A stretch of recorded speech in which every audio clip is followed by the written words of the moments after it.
अस्सलाम वालेकुम students, national book foundation class 9 unit number 1 real numbers exercise 1.3 जो कि इस चैप्टर की लास्ट एक्सरसाइज है। आज हमने इसको स्टडी करना है। वर्ड प्रॉब्लम्स की एक्सरसाइज है। क्वेश्चन नंबर 1 हमारे पास है, on his last bank statement Qasim had a balance of ₹1,75,000 in his checking account. पिछली बैंक स्टेटमेंट में कासिम के पास उसके चेकिंग अकाउंट में जो बैलेंस था वो कितना था? 1,75,000। तो प्रीवियस बैंक स्टेटमेंट पे उसका कितना बैलेंस था? प्रीवियस बैंक स्टेटमेंट हम लोग यहाँ लिख लेते हैं 1,75,000 बैलेंस था उसके पास। He wrote one check for ₹45,790। उसने एक चेक लिखा इतने रुपीस का, एंड अनदर फॉर ₹1,12,921 और दूसरा इतने रुपीस का लिखा। What is his current balance? अब आपने बताना है कि उसके बैलेंस कितना है उसके पास उसके अकाउंट में। तो he wrote वन चेक, कितने का लिखा था उसने जी? 45,790। ही रोट सेकेंड चेक, वो था 1,12,921 रुपीस का। अब हम लोग इन दोनों अमाउंट को, जो दो चेक्स उसने लिखे इन दोनों को ऐड कर लेते हैं। टोटल अमाउंट ऑन चेक्स, जब हम इन दोनों अमाउंट्स को चेक कर लेंगे तो हमारे पास आंसर क्या आ जाएगा? ₹158,711। 15,08,711। अब हम लोगों ने बताना है what is his current balance. उसका करंट बैलेंस क्या है? करंट बैलेंस देखें, जो उसकी लास्ट बैंक स्टेटमेंट थी उसके अकॉर्डिंग उसके पास इतने पैसे हैं, लेकिन ये अमाउंट उसने चेक पे लिखी यानी कि विड्रॉ करवा ली। अब ये वाली अमाउंट जो है आपके पास माइनस हो जाएगी तो पता चल जाएगा कि उसका करंट बैलेंस कितना है। तो करंट बैलेंस फाइंड करने के लिए हम क्या करेंगे? Previous bank statement minus amount on checks. Previous bank statement की अमाउंट लिख लें और माइनस वो अमाउंट लिख लें जो आपके पास चेक्स को ऐड करने से आई है। जब हम इन दोनों को कैलकुलेटर की मदद से माइनस कर लेंगे तो हमारे पास आंसर क्या आ जाएगा? 16,289 रुपीज़। 16,289 रुपीज़। सेकेंड क्वेश्चन है हमारे पास, last week Wajid drove 283.4 kilometres on 16.2 litres of petrol. Last week पिछले हफ्ते वाजिद ने ड्राइव किया था इतने किलोमीटर डिस्टेंस इतने पेट्रोल में, इतने लीटर्स ऑफ पेट्रोल में। कितना डिस्टेंस उसने ट्रैवल किया था? डिस्टेंस ही ट्रैवल्ड लिख लें आप। डिस्टेंस कितना था? 283.4 किलोमीटर्स। और पेट्रोल कितना उसने यूज़ किया था? 16.2 लीटर्स। ही सेज दैट, वो कहता है, ही एवरेज्ड अबाउट 1.75 किलोमीटर्स पर लीटर, कि 1 लीटर पेट्रोल के अंदर उसने 1.75 किलोमीटर का डिस्टेंस ट्रैवल किया है। Is his answer reasonable? क्या उसका आंसर ठीक है? एक्सप्लेन करें। अब एवरेज उसने हमें क्या बताया है जी? Average 1.75 kilometre.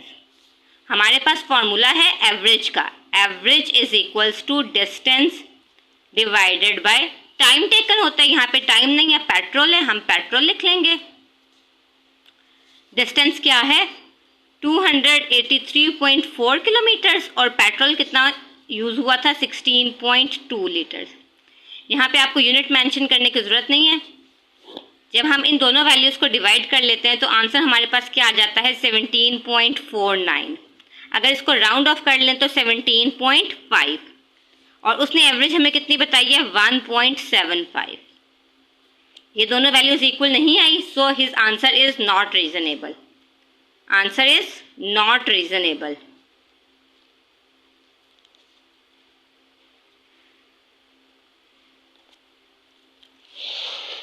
After that we have question number 3. Salma bought 3.2 yard of fabric for a total price of rupees 139.2. Salma ने जो है 3.2 यार्ड ऑफ फैब्रिक खरीदा है और ये टोटल फैब्रिक उसने 139.2 रुपीज़ का लिया है। How much did the fabric cost per yard. अब आपने बताना है कि एक यार्ड फैब्रिक की क्या प्राइस है। याद रखिएगा, जब भी ज़्यादा वैल्यू में से हमने कम वैल्यू फाइंड आउट करनी होती है तो हम डिवाइड करते हैं। अब हमारे पास क्या है जी, सलमा ने कितना फैब्रिक लिया है 3.2 yard. Salma bought fabric 3.2 yards और कितने रुपीस का उसने लिया है। हमारे पास वो फैब्रिक उसने अमाउंट या रुपीस जो उसने स्पेंड किए हैं वो कितने आ गए, रुपीस 139.2। क्योंकि अब हम लोगों ने पर यार्ड फैब्रिक बताना है। पर यार्ड फैब्रिक का मतलब है कि एक यार्ड कितने का आया है। तो सलमा बॉट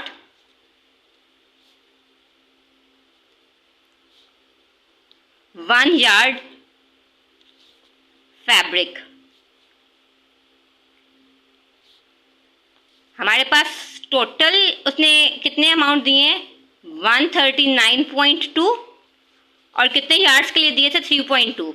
3.2 से हम लोग 1 की वैल्यू फाइंड आउट करें, इस वजह से हम लोग इसको क्या कर लेंगे, डिवाइड कर लेंगे। जब हम लोग इसको डिवाइड करेंगे तो हमारे पास आंसर क्या आ जाएगा 43.5। तो सलमा ने एक यार्ड फैब्रिक कितने का लिया है, रुपीस 43.5 का। नेक्स्ट क्वेश्चन है, Momina walk 3.5 kilometre per hour. Momina जो है 1 घंटे के अंदर 3.5 किलोमीटर वॉक करती है। She took a 12 hour walk. अगर वो 12 घंटों की वॉक करती है, how far did she walk, तो वो कितना दूर वॉक करके जाएगी। ठीक है, अगर वो 12 घंटे वॉक करती है तो उसने कितना ट्रेवल किया है। तो हमारे पास यहाँ पे क्या है क्वेश्चन, सबसे पहले हम लोगों के पास जो इसमें फॉर्मूला अप्लाई होना है हम वो लिख लेते हैं। फॉर्मूला क्या है, speed is equals to distance divided by time. अब हम लोगों ने डिस्टेंस बताना है ना कि उसने कितना जो है वो ट्रेवल किया है। स्पीड हमें क्या गिवन है, स्पीड हमें 3.5 क्या गिवन है 3.5। तो स्पीड के नीचे हम क्या लिख लेंगे 3.5। डिस्टेंस हमने फाइंड आउट करना है, डिस्टेंस की जगह पे डिस्टेंस ही आएगा और टाइम आपके पास कितना है जी 12 आवर्स। तो 12 आवर्स यहाँ पे आ जाएगा। हमें डिस्टेंस की वैल्यू फाइंड आउट करनी है, 12 एक्स्ट्रा है, यहाँ डिवाइड हो रहा है, इक्वल के उस साइड पे जाएगा तो डिवाइड में चेंज हो जाएगा। 3.5 multiply by 12 is equals to distance. जब हम लोग 3.5 को 12 से मल्टीप्लाई कर लेंगे तो हमारे पास आंसर कितना आ जाएगा 42। तो उसने कितना डिस्टेंस ट्रेवल किया 42 किलोमीटर्स का। हमें यूनिट किलोमीटर्स की गिवन है, 42 किलोमीटर्स का डिस्टेंस उसने ट्रेवल किया। अगला क्वेश्चन नंबर 5 है, the hiking club went on a 7 day trip. एक हाइकिंग क्लब जो है वो 7 डे ट्रिप पे गया। Each day they hiked between 5.5 and 7.5 miles. हर दिन जो थे वो 5.5 से लेकर 7.5 तक माइल्स तक जो थे वो ट्रैवल करते थे। यानी मिनिमम जो वो माइल्स ट्रैवल करें वो 5.5 है और मैक्सिमम जो है वो 7.5 है। वो इसके दरमियान थे। ये आपके पास लोअर लिमिट है और ये क्या है जी अपर लिमिट है। इसके दरमियान वो वॉक करते। It is reasonable to assume that clubbing the days the club hiked. अब आपने इन 4 आंसर्स में से बताना है कि उन्होंने कितना जो है वो ट्रैवल किया था। लेस देन 35 माइल्स ट्रैवल किया था उन्होंने, बिटवीन 35 एंड 55 माइल्स, या फिर 35 और 55 माइल्स के बिटवीन उन्होंने ट्रैवल किया, या एग्जैक्ट 55 माइल्स ट्रैवल किया था, या फिर उन्होंने 55 माइल्स से ज़्यादा का डिस्टेंस ट्रैवल किया था। तो हम लोग सबसे पहले देख लेते हैं जी लोअर लिमिट। अभी मैंने आपको क्वेश्चन एक्सप्लेन करते हुए बताया था कि लोअर लिमिट हमारे पास क्या है 5.5। और ये कितने डेज उन्होंने ये 5 लोअर लिमिट जो है वो ली है, 7 डेज। 7 डेज ट्रिप था। और इसी तरह से हमारे पास अपर लिमिट क्या है जी, हमारे पास 7.5 कितनी है, 7.5 माइल्स फॉर 7 डेज। तो 7 से हम इसको मल्टीप्लाई करें, जब हम लोग 5.5 को 7 से मल्टीप्लाई कर लेते हैं तो आंसर हमारे पास क्या आ जाता है, 38.5। कितना आ जाता है, 38.5। इसी तरह से जब 7 को 7.5 से मल्टीप्लाई करेंगे तो आंसर हमारे पास आ जाएगा 52.5। तो अब हम लोग चेक करते हैं कि हमारा आंसर क्या है। क्या हमारा आंसर लेस देन 35 माइल्स आया है? No, between 35 and 55 miles. अगर आप लोअर लिमिट देखें तो 38.5, यानी 35 से वो ज़्यादा है, एंड 52.5 55 से वो कम है। तो बिटवीन 35 एंड 55 माइल्स। तो हमारे पास second option is correct option, correct answer. Second option is correct answer. अगर हम लोग सी वाले को भी देख लें तो इक्वली 55 माइल्स, तो इक्वली 55 माइल्स का आंसर नहीं आया और मोर देन 55 माइल्स का भी आंसर नहीं आया। हमारे पास 1.3 में 10 वर्ड प्रॉब्लम्स हमें गिवन थी। 5 आज हमने डिस्कस कर ली, 5 इंशाल्लाह हम लोग नेक्स्ट लेक्चर में डिस्कस कर लेंगे। Thank you so much for watching. अल्लाह हाफिज़।